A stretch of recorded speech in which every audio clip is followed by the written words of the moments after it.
부동산 시황센터입니다.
부동산 주요 뉴스입니다. 첫 번째 소식입니다.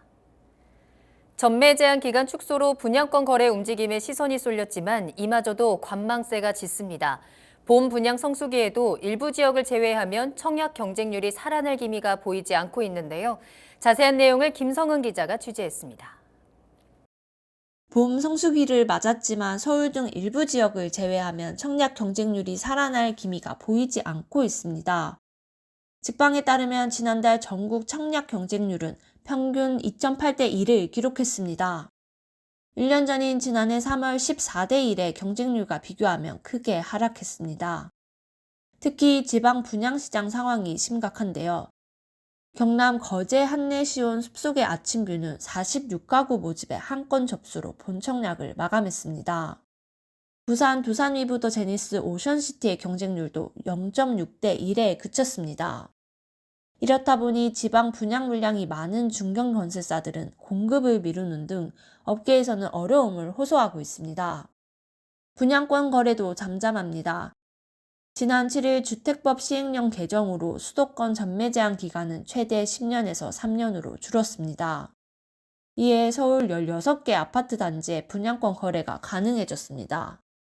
그러나 지난 12일 기준 서울 분양권 거래는 10건에 불과했는데요. 높은 양도세율과 수도권 분양가 상한제 주택에 적용되는 실거주 의무 때문입니다. 이 같은 걸림돌이 제거되지 않는 한 분양권 거래 활성화도 어려울 것으로 보입니다. 뉴스토마토 김성은입니다. 다음 소식입니다. 기준금리가 두 차례 연속 동결되면서 부동산 시장의 향방에 관심이 쏠리고 있습니다. 최근까지 부동산 업황 침체에 가파른 금리 인상이 결정적 역할을 한 만큼 이번 금리 동결로 인한 시장 연착륙에 대해 기대감이 커지고 있습니다. 한국부동산원에 따르면 서울 아파트 가격은 이달 3일 기준 0.13% 내리며 전주와 동일한 하락폭을 나타냈습니다. 비록 이번 주에 하락폭 축소가 멈췄지만 서울 아파트 값은 지난주까지 7주 연속 낙폭이 둔화한 바 있습니다. 하지만 업계는 금리 동결만으로 시장이 반전될 것을 기대하는 것은 시기상조라고 입을 모으는데요. 미국과의 금리 격차는 1.25에서 1.5%포인트가 유지됐지만 이는 이미 2000년 10월 이후 약 22년 만에 가장 큰 차이입니다. 금리 수준이 여전히 높고 미국 긴축 흐름에 맞춘 국내 기준금리의 추가 인상 가능성과 함께 글로벌 경기 불안도 이어지고 있어 시장 상황을 예의주시해야 한다는 것이 업계의 전반적인 견해입니다. 최근 공인중개사를 거치지 않고 매도 매수인 간 부동산 계약을 맺는 직거래가 활발해지는 가운데 사기 피해 사례도 함께 증가하고 있어 주의가 요구됩니다. 국토교통부에 따르면 지난달 전국 아파트 매매 거래 29,761건 가운데 직거래는 3,200건으로 비중이 10.75%에 달하는 것으로 파악됐습니다. 이는 전월 대비 1%포인트 이상 증가한 수치입니다. 하지만 직거래는 거래 절차가 매우 까다롭고 정부가 개입하기 어려울 정도로 제도적 안전장치도 미비해 사고 시 달리 손을 쓸 방법이 없는데요. 업계는 아무리 부동산 법률 지식을 갖췄다 하더라도 부동산 거래만큼은 가급적 공인중개사를 통할 것을 권고하고 있습니다. 최근 수년간 부동산 시장 급등기에 편승해 높은 인기를 모았던 지식산업센터가 근래 찬밥을 면치 못하는 모양새입니다. 거래량이 반토막난 가운데 일부 지역에서는 분양가보다 낮게 거래되는 마이너스 프리미엄 매물까지 속출하는 분위기입니다. 부동산 플래닛에 따르면 지난해 서울 지식산업센터 매매 건수는 전년 대비 절반에 가까운 44.6%나 감소했습니다. 실제로 마이너스 프리미엄을 기록하는 지식산업센터도 속출하고 있는데요. 지식산업센터가 밀집한 경기 고양시 향동지구 일대 한 전용 면적 48제곱미터 상품의 경우 분양가가 약 3억 원이었지만 이보다 5천만 원 낮은 매물이 나왔습니다. 김병기 리얼투데이 리서치 팀장은 일반 주택은 청약 및 대출 자격 요건이 까다롭고 다주택자 입장에서는 세금도 만만치 않은 문제가 있어 투자자들이 규제가 훨씬 약한 지식산업센터로 눈길을 돌려야만 했던 것이 사실이라며 하지만 현재는 고금리 기조가 이어지고 일반 주택 규제는 점차 풀리는 상황에서 투자자들이 굳이 지식산업센터를 찾을 이유가 없어졌다고 설명했습니다. 서울시가 아파트 층수를 제한하는 35층로를 폐지한 데 이어 여의도 국제금융지구 육성에 따라 이 단지들은 초고층 새 아파트로 거듭날 계획입니다. 빌딩과 아파트 단지가 어우러진 여의도 스카이라인을 볼 수 있을 전망입니다. 추후 재건축 수주전이 가장 치열할 것으로 예상되는 곳은 시범아파트입니다. 여의도 내 최고령 단지인 시범아파트는 최고 65층 2,500가구 규모로 거듭날 예정이며 서울시는 이 같은 내용의 신속통합기획안을 지난해 11월 확정했습니다. 여의도 노후 아파트들이 재건축에 속도를 내면서 건설사도 시공권 수주 의지를 나타내고 있습니다. 여의도라는 상징성은 물론 초고층 개발로 높은 사업성이 예상되기 때문입니다. 준공 50년에 근접한 단지들이 재건축될 경우 평당 1억 원을 호가할 것이라는 전망도 나오는데요. 향후 여의도 스카이라인을 바꿔놓을 새 아파트에 대한 기대감이 커지고 있습니다. 지금까지 한 주간 부동산 주요 뉴스였습니다. 이어서 다양한 지표를 통해 부동산 시황을 살펴보는 위클리 부동산 시황입니다. 김성은 기자가 준비했습니다.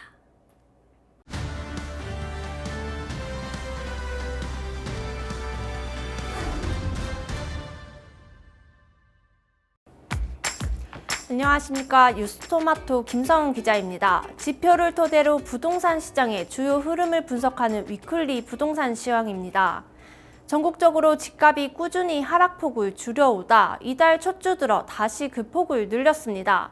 그러다 지난주 다시 하락폭을 축소했는데요. 최근 집값 변동률을 지역별로 자세하게 살펴보겠습니다.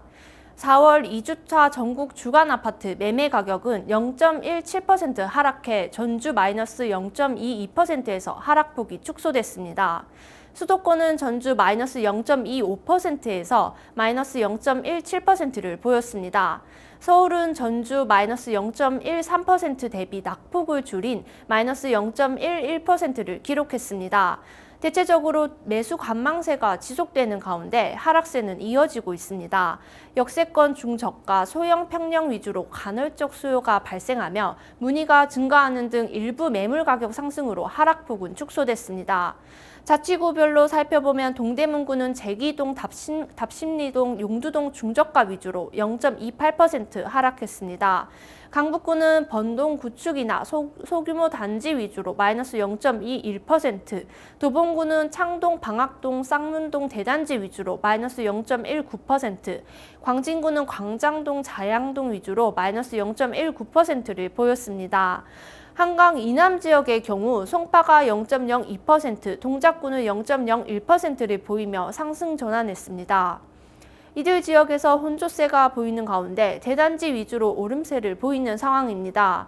반면 강서구는 염창동, 등촌동 그쪽 위주로 마이너스 0.23%, 관악구는 봉천동 대단지 위주로 마이너스 0.18%, 구로구는 오류동, 온수동 중저가 위주로 하락해 마이너스 0.18%를 나타냈습니다. 서울 외 수도권 지역을 살펴보겠습니다. 인천은 전주 마이너스 0.2%에서 낙폭을 크게 줄인 마이너스 0.07%로 나타났습니다. 서구는 규제 완화 이후 정주 여건이 양호한 신도시 위주로 실수요가 증가하며 0.12%의 상승률을 보였습니다.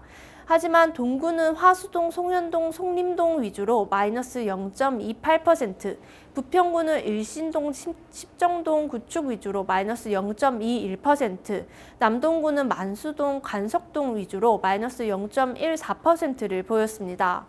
경기도의 경우 전주 마이너스 0.33%에서 지난주 마이너스 0.22%로 낙폭을 줄였습니다. 용인, 처인구는 개발 호재가 있는 남사읍, 이동읍 위주로 0.19%, 수원, 용통구는 메탄동, 망포동, 신축 대단지 위주로 0.05% 상승했습니다. 반면 오산시는 가수동, 지곡동, 오산동, 내산미동 위주로 마이너스 0.5%, 의정부시는 장암동, 신곡동, 고산동 주요 단지 위주로 마이너스 0.45%, 고양 일산 서구는 대화동, 덕이동, 과자동, 구축 위주로 마이너스 0.45%, 하남시는 선동, 창우동 위주로 하락세를 지속해 마이너스 0.38%를 나타냈습니다. 지방은 전주 마이너스 0.2% 대비 낙폭을 줄인 마이너스 0.17%로 나타났습니다.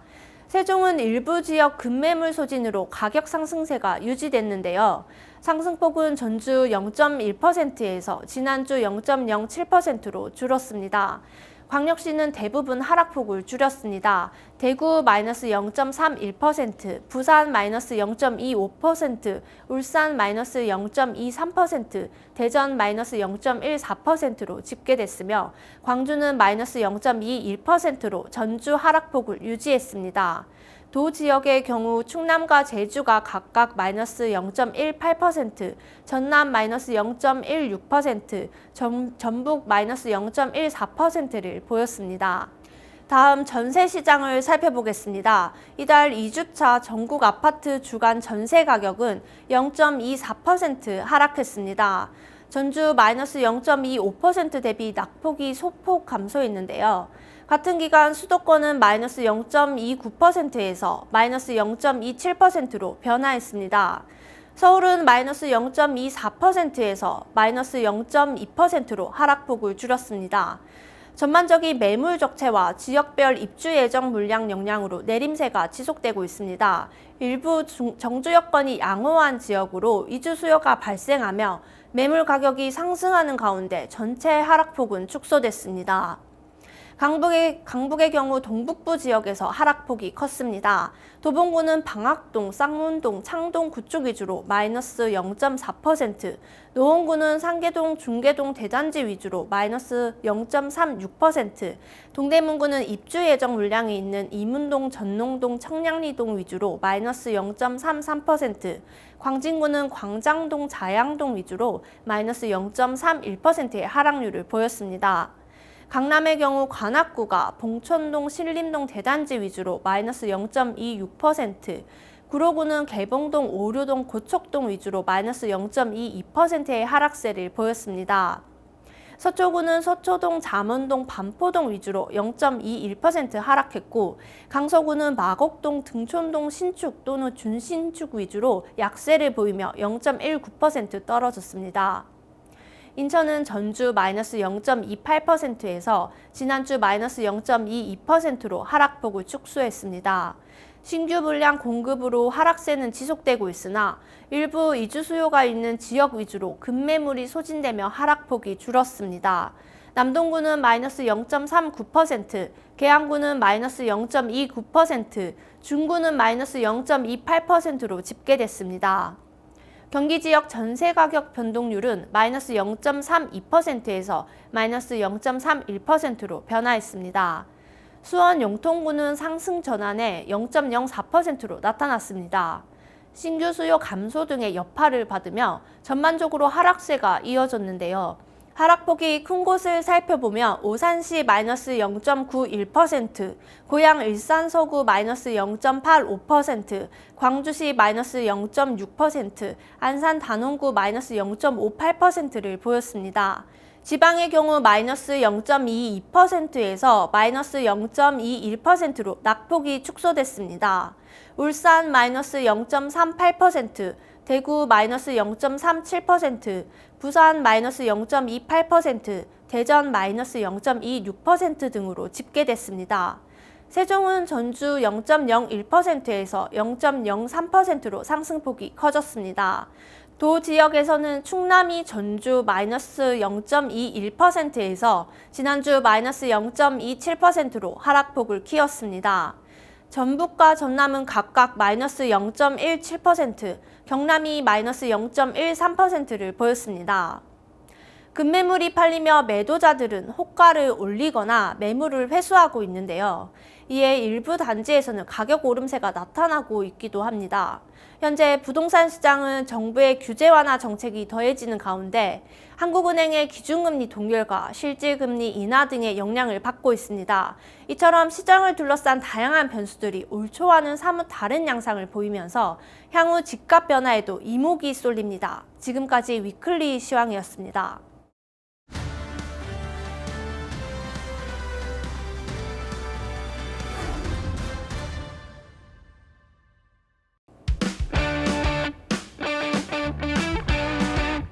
이번 주 주요 청약 정보를 확인하는 청약 캘린더 시간입니다. 오늘 김성은 기자와 함께 화제가 되는 청약 단지 살펴보겠습니다. 김성은 기자 안녕하십니까? 안녕하세요. 네. 자, 우리 이번 주에는 어떤 청약 단지를 눈여겨보면 좋을까요? 네, 이번 주 청약 접수 단지를 먼저 살펴보겠습니다. 서울에서 청약 접수를 받는 곳이 없는 만큼 경기도로 바로 가보겠습니다. 바로 금강주택이 경기도 화성 동탄 2 신도시에 짓는 동탄 신도시 금강 펜테리움 6차 센트럴파크입니다. 이 단지는 지하 1층, 지상 최고 20층, 14개 동 총 1,103가구의 대단지로 조성됩니다. 전 가구는 전용 면적 84제곱미터와 100제곱미터의 중대형으로 구성됩니다. 다양한 인프라를 갖춘 점이 눈길을 끄는데요. 단지 내 유치원과 어린이집을 비롯해 단지 앞 초중고교 부지가 계획돼 있습니다. 조성 중인 왕배산 3호 공원과 신리천 수변공원도 가깝습니다. 롯데백화점, 이마트 트레이더스, CGV 등 쇼핑 문화시설이 인접하고 동탄 2 신도시 신주거문화타운 내 계획된 근린생활시설 용지도 멀지 않습니다. 한국부동산원 청약홈에서 이달 17일 특별 공급을 시작으로 18일 1순위, 19일 2순위 청약을 받습니다. 당첨자 발표는 26일 실시합니다. 최근에 이 서울과 수도권에서 분양 소식이 들려오면서 많은 우리 투자자들의 관심을 받았었는데 이번 주는 조금 쉬어갑니다. 자, 그래도 경기도 화성시 동탄 2 신도시에서 또 대단지 규모의 아파트가 분양이 되는 만큼 여러분들께서도 관심 가지고 기회 잡아보시면 좋을 것 같고요. 계속해서 다음 단지 살펴보도록 하겠습니다. 어디로 갈까요? 네, 이번에는 비교적 지방 분양 물량이 많은데요. 부산 강서구 강동동 일대에 건립되는 에코델타시티 대성 베르이를 소개해드리겠습니다. 이 단지는 지하 1층, 지상 21층, 16개 동 총 1,120가구로 지어집니다. 시공은 DS 종합건설이 맡았습니다. 단지가 위치하는 에코델타시티는 한국수자원공사와 부산시, 부산도시공사가 공동으로 조성하는 대규모 신도시입니다. 교통, 교육, 자연환경 등 각종 인프라가 잘 조성되는 것은 물론 주거와 업무 시설이 함께 들어섭니다. 최근에는 사업 부지 내 영화, 영상 촬영을 위한 대규모 야외 촬영장 조성도 추진되고 있습니다. 에코델타시티 중심 생활권에 자리하는 이 단지의 경우 원스톱 인프라를 누릴 수 있습니다.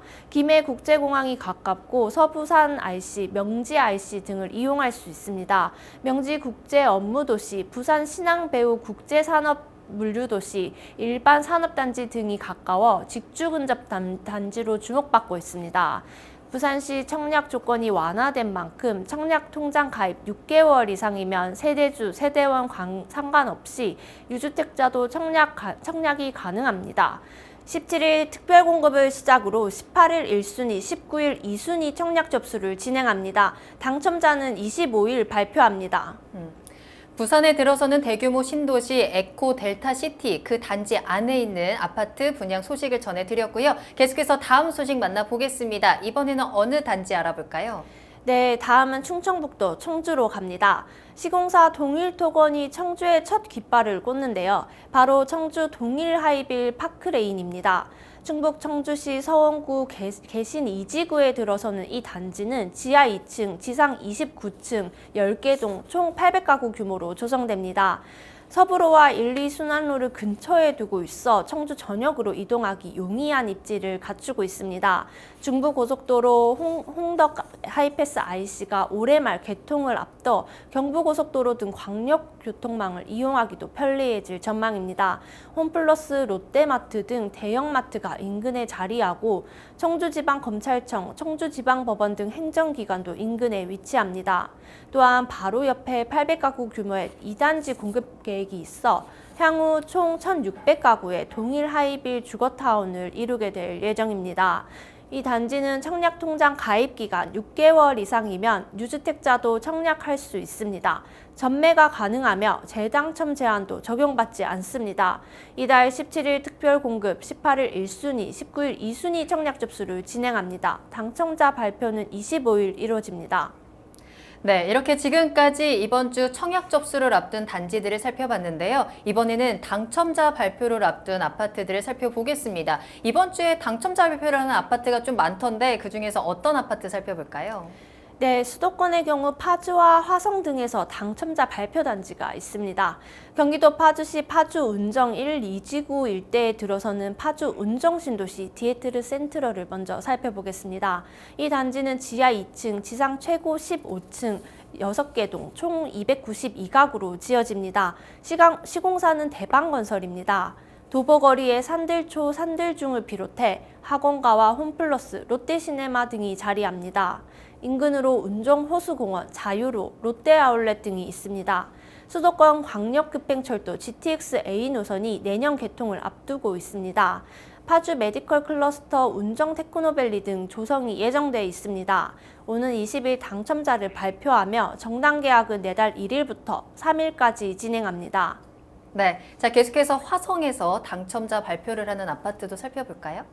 네, 다음은 경기도 화성 동탄 2신도시 신주거문화타운에 위치한 동탄 파크릭스를 소개해 드리겠습니다. 이 단지는 총 4개 블록, 지하 2층, 지상 20층, 44개 동, 총 2,063가구인데요. 이 중 지난해 11월 1차로 3개 블록 1,403가구를 분양했습니다. 이번에 공급되는 물량은 A 55블럭에 14개 동 660가구입니다. 현대건설, 계룡건설, 동부건설, 대보건설이 함께 시공합니다. 신주거문화타운은 동탄 2신도시에 조성되는 특별계획구역 7곳 중 마지막 주거지구입니다. 교통여건을 살펴보면 동탄 파크릭스의 반경 5km 내에 SRT 동탄역이 위치해 있습니다. 이 노선을 이용하면 SRT 수소역까지 이동할 수 있어 서울 접근성이 수월한 편입니다. 단지 일대는 반도체 메가 클러스터의 수혜 지역으로도 꼽히는데요. 단지 인근 용인시 남사읍 일대 세계 최대 규모의 반도체 메가 클러스터가 조성될 예정입니다.